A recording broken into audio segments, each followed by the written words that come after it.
जय गुरु जी, शुक्राना गुरु जी। सारी संगत को जय गुरु जी। ओम नमः शिवाय। शिव जी सदा सहाय। ओम नमः शिवाय। गुरु जी सदा सहाय। शिव पुराण श्री उमा संहिता का प्रथम अध्याय। श्री कृष्ण उपमन्यु संवाद। जो रजोगुण से संसार की सृष्टि करते हैं, सत्व गुण से 7 भुवनों को धारण करके उनका भरण पोषण करते हैं और तमोगुण से युक्त हो इस जगत का संहार करते हैं, जो इन तीनों गुणों की माया को त्याग कर पुनः शुद्ध रूप में स्थित हैं, उन सत्यानंद स्वरूप अनंत बोधमय निर्मल परम ब्रह्म शिव का हम ध्यान करते हैं।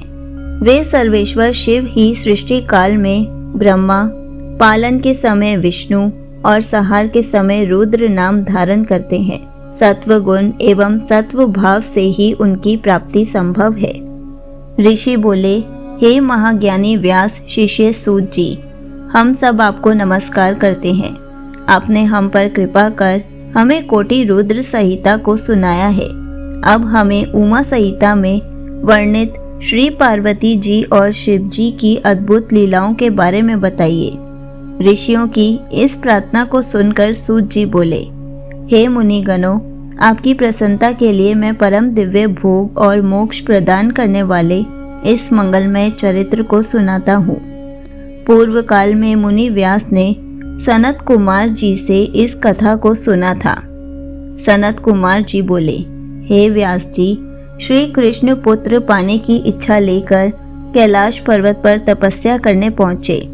वहां उन्होंने उपमन्यु को तपस्या करते देखा और उनसे सब बातें कही तथा शिव महिमा बताने के लिए भी कहा। तब उपमन्यु बोले, हे श्री कृष्ण, एक बार जप करते हुए मैंने शिव जी का दर्शन किया। उनके पास अव्यय, गुह्य एवं अनेक दिव्य अस्त्र शस्त्र भी थे।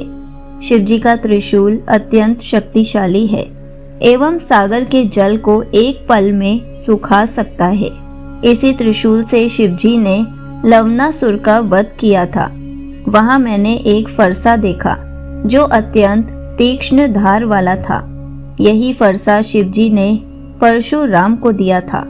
साथ ही वहां सुदर्शन चक्र भी था जो करोड़ों सूर्य के समान प्रकाशित हो रहा था। शिव जी का पिनाक नामक धनुष, तलवार, गदा आदि शस्त्र भी मैंने वहां देखे। तत्पश्चात मैंने त्रिलोकीनाथ कल्याणकारी भगवान शिव को वहां पर देखा। उनके दाहिनी ओर ब्रह्मा जी हंस से जूते विमान में बैठे थे और बाईं ओर श्री हरि विष्णु गरुड़ पर बैठे हुए थे। मनु, भृगु आदि ऋषिगण, देवराज इंद्र सहित सभी देवता वहां उनके सम्मुख खड़े थे। रुद्र जी के पास ही नंदी एवं अन्य भूतगण बैठे थे। सभी हाथ जोड़कर अपने आराध्य देव की स्तुति कर रहे थे।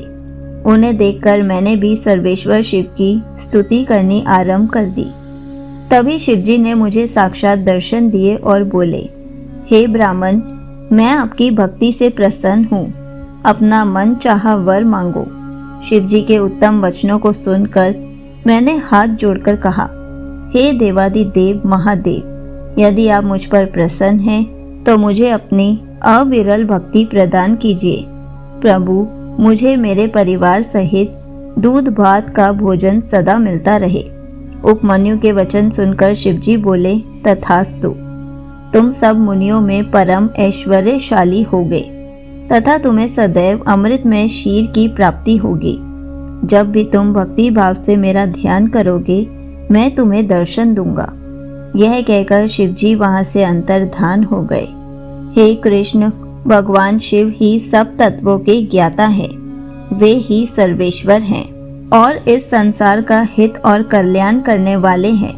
अतः पुत्र प्राप्ति हेतु तुम शिव जी की आराधना करो। संगत जी, यहीं पर शिव पुराण श्री उमा संहिता का प्रथम अध्याय समाप्त होता है। जय गुरु जी, शुक्राना गुरु जी।